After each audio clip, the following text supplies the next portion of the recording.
నేడు విశాఖలో AP CM పర్యటన. కాసేపట్లో గీతం వర్సిటీలో దగ్గుపాటి పుస్తక ఆవిష్కరణ. హాజరు కానున్న నిర్మలా సీతారామన్, చంద్రబాబు, వెంకయ్యనాయుడు, పురంధేశ్వరి.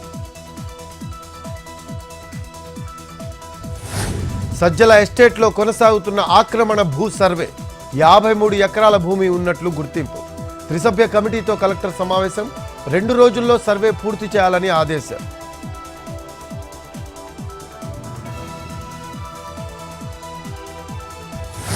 ఇవాళ 4 కోర్టుల్లో పోసాని కేసులపై విచారణ. కేసులను క్వాష్ చేయాలని 5 పిటిషన్లు దాఖలు. ప్రస్తుతం ఆదోని జైల్లో కృష్ణమురళి.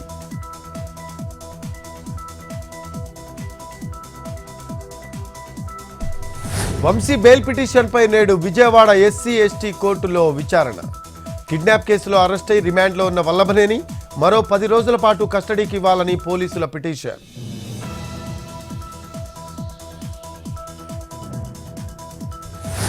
నేడు శాంతి ఖని గనిపై ప్రజాభిప్రాయ సేకరణ. కాసేపట్లో మంచిర్యాల జిల్లా ఆకినేపల్లిలో సమావేశం. శాంతియుత నిరసనకు సిద్ధమవుతున్న స్థానికులు.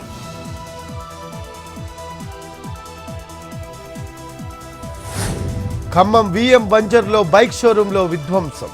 బీభత్సం సృష్టించిన షాపు డీలర్, అతని కొడుకు. అడ్డొచ్చిన సిబ్బందిపైన దాడి. సీసీ ఫుటేజ్లో దృశ్యాలు నమోదు.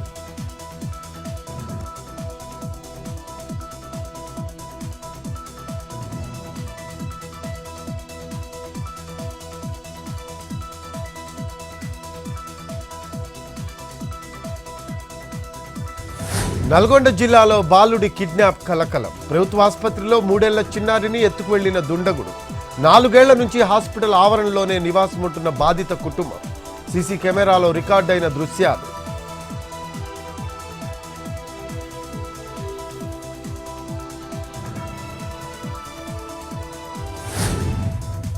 తిరుమలలో ఇంకా దొరకని భక్తుడి ఆచూకీ.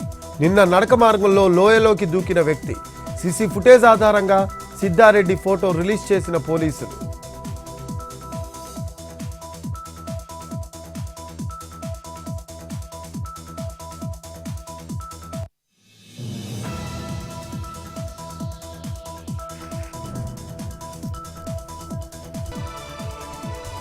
బాపట్ల జిల్లా ఈపురుపాలెంలో అగ్ని ప్రమాదం. పాత ఇనుప సామాను దుకాణంలో చెలరేగిన మంటలు. మంటలను అదుపు చేసిన ఫైర్ సిబ్బంది.